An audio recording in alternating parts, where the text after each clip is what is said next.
అందరికీ నమస్తే. నేను మీ Aruna. Welcome back to Arunodayam. Non veg lovers maximum రొయ్యల కూర తినే ఉంటారు. కానీ ఈ స్టైల్లో ఒకసారి ట్రై చేయండి, చాలా బాగుంటుంది. రొయ్యలు, గుడ్డు, ములక్కాడ వండడం కోసం గుడ్లను వాటర్లో వేసుకొని గుడ్లన్నీ మునిగే వరకు వాటర్ వేసుకొని బాయిల్ చేసుకోండి. ఇవి చల్లారాక పట్టు తీసి పక్కన పెట్టుకోండి.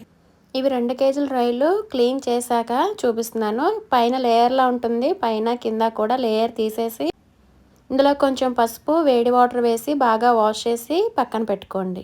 కర్రీ కోసం ఒక 5 పెద్ద సైజు టమాటాలు తీసుకొని దాన్ని ఇలా స్మాష్ చేసి దానిలో ఉన్న పిప్పినంతా కూడా సపరేట్ చేసి పక్కన పెట్టుకోండి. అలాగే పెద్ద సైజు ఆనియన్స్ 2 చీల్చిన పచ్చిమిర్చి కూడా కట్ చేసి పక్కన పెట్టుకోండి. ములక్కాడకి పైన పీసినంతా కూడా ఇలా చాక్తో లేయర్లా తీసేసి క్లీన్ చేసి పక్కన పెట్టుకోండి.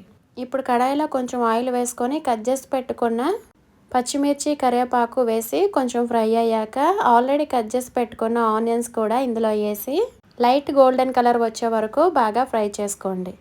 ఈ కర్రీ టేస్ట్ అంతా కూడా ములక్కాడ ఫ్లేవర్ అనేది రొయ్యకు పడుతుంది, రొయ్య ఫ్లేవర్ అనేది ములక్కాడకు పడుతుంది. అందుకే ఈ కర్రీకి అంత టేస్ట్ వస్తుంది.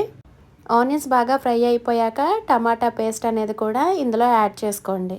ఈ టమాటాలో ఉన్న వాటర్ అంతా ఇంకిపోయి పచ్చివాసన పోయే వరకు చక్కగా ఫ్రై చేసుకోండి. ఇప్పుడు ఇందులోకి కావలసినంత పసుపు, రుచికి సరిపడా సాల్ట్ కూడా వేసుకుంటే వాటర్ అంతా ఇంకిపోయి త్వరగా మగ్గుతుంది. దీన్నంతా ఒకసారి కలిపేసుకొని ఒక 5 మినిట్స్ లో ఫ్లేమ్లో పెట్టి మూత పెట్టుకోండి. 5 మినిట్స్ తర్వాత మూత తీసి చూస్తే చూడండి, ఇదంతా దగ్గరకు పడింది.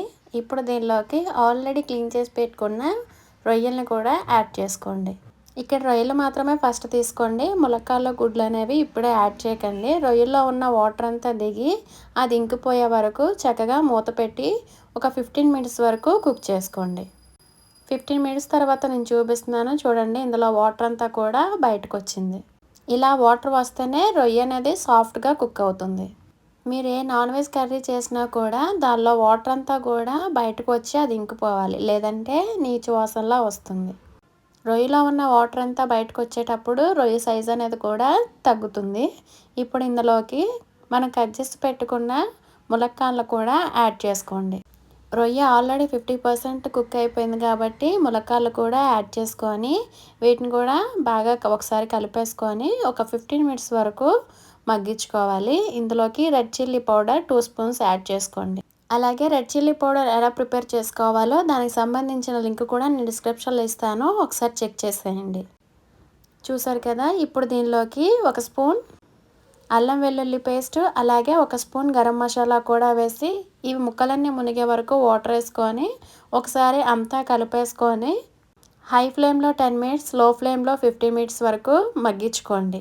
ఇవన్నీ కలిసేలా కలుపుకొని ఇందులో లాస్ట్గా గంటలు పెట్టుకున్న గుడ్లను కూడా పైన పెట్టి ఒక 15 మినిట్స్ వరకు కుక్ చేసుకోండి. గుడ్లు గంటలు పెట్టడం వల్ల మసాలా అనేది కూడా లోపలికి వెళ్ళి మంచి ఫ్లేవర్ వస్తుంది. అలాగే గుడ్లు వేసాక ఇంకా కలపకుండా అలా మూత పెట్టి లో ఫ్లేమ్లో ఒక 15 మినిట్స్ వరకు కుక్ చేసుకోండి.